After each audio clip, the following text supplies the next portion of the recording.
د متی 12 باب. یو ځل چې عیسی د سبت یعنی د خالی په ورځ د غلې په فصل تیریده او داغه مریدان اوږي شوي وو، هغوی د وږو په شکولو اخته شول او په خوړلو لګیا شول. څه وخت چې فریسیانو دا ولیدل نو هغه ته یې ووی چې ګوره ستا مریدان داسې کار کوي چې د سبت په ورځ ناروا دی. هغه ورته جواب ورکړ چې تاسو دا نه دي لوستلی چې داود او داغه ملګري چې اوږي شوي وو نو هغوی څه کړي وو؟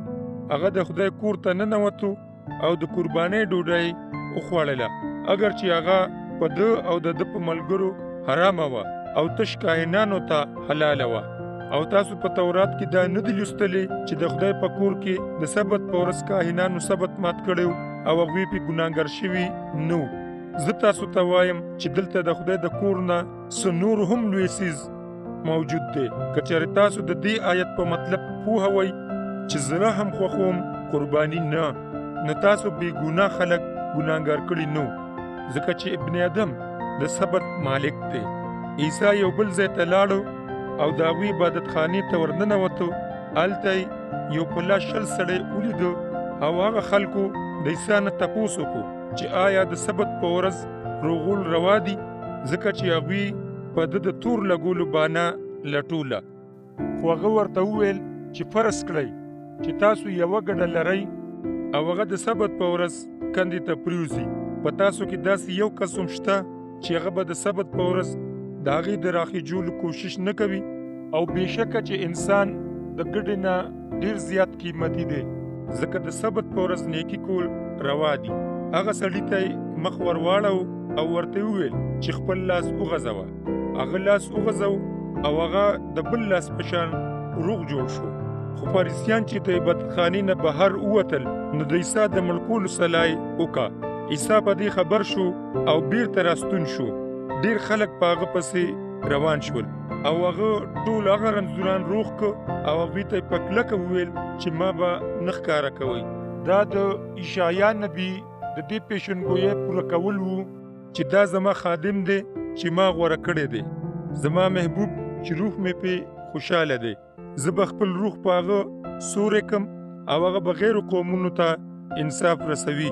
هغه به نه جګړه کوي نه شور او نه به په کوڅو کې د هغه اواز اورېدی شي. هغه به د چاودلي دورمه قطرې هم نه ماتوي او نه به لوګې کېدونکې لیتکې مړ کوي، تر څو چې هغه انصاف بریالي کړی نه وي.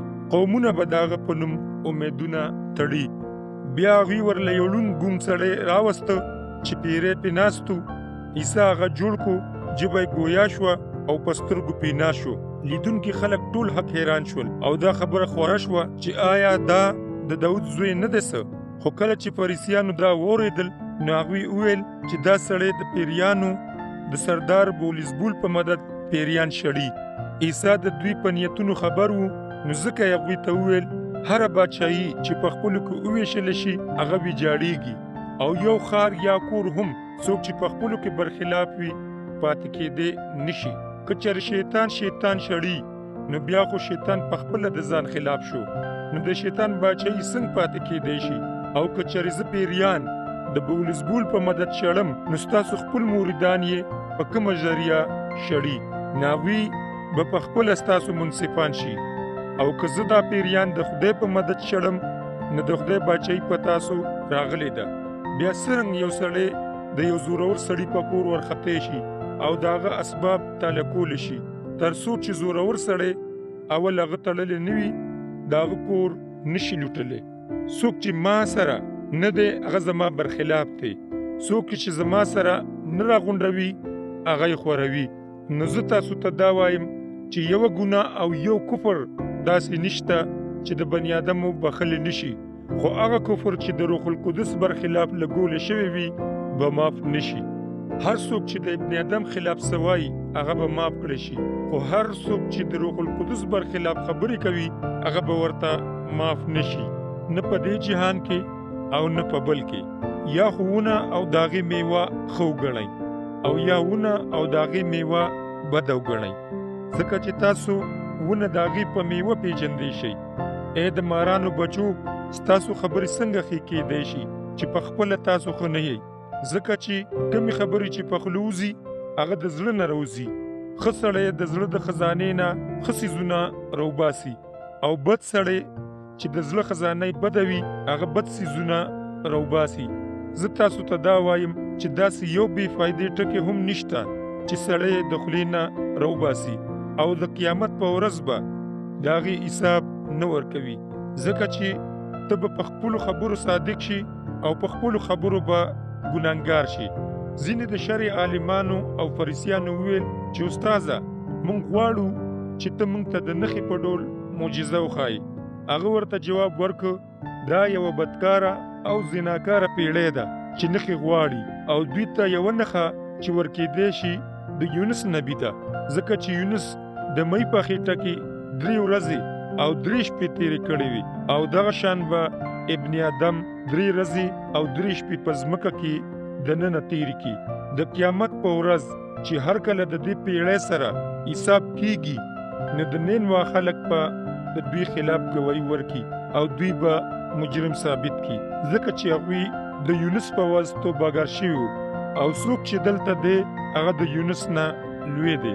د سهیل ملکه به د قیامت په ورځ د دې پیړۍ سره په عدالت کې ودرېږي او دوی به مجرمان ثابت کړي، ځکه چې هغه د دنیا د بل ګوټ نه د سلیمان د حکمت خبرې اورېدو له راغلی وه او څوک چې دلته دی هغه د سلیمان نه هم لوی دی.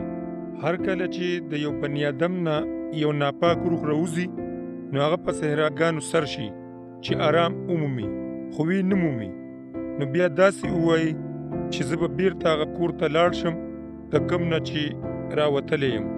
نو هغه چې بیرته راشي نو کور خالی جارو کړی او پاک ویني، نو بیا هغه لاړ شي او نور وبد روحونه د ځان سره راولي چې د ده نه هم زیات بد وي او هغوی ټول راشي او دلته دیره شي او د دوی انجام د پخوا نه هم لا خراب شي او دغه حال به د دې نافرمانه پیړۍ هم وي. عیسی له خلکو سره خبرې کولې چې مور او وروڼه یې راښکاره شول او هغوی بهر ودرېدل او خبرې یې ورسره کول غوښتل. په دې کې چا وویل چې ستا مور او وروڼه دلته بهر ولاړ دي، هغوی در سره څه خبره کول غواړي. عیسی هغه خبره کوونکي سړي ته مخ راواړو او ورته وویل چې زما مور څوک ده او زما وروڼه څوک دي، او بیا یې خپلو مریدانو ته مخ ورواړو او اشاره یې ورته وکړه دا زما مور او زما وروڼه دي.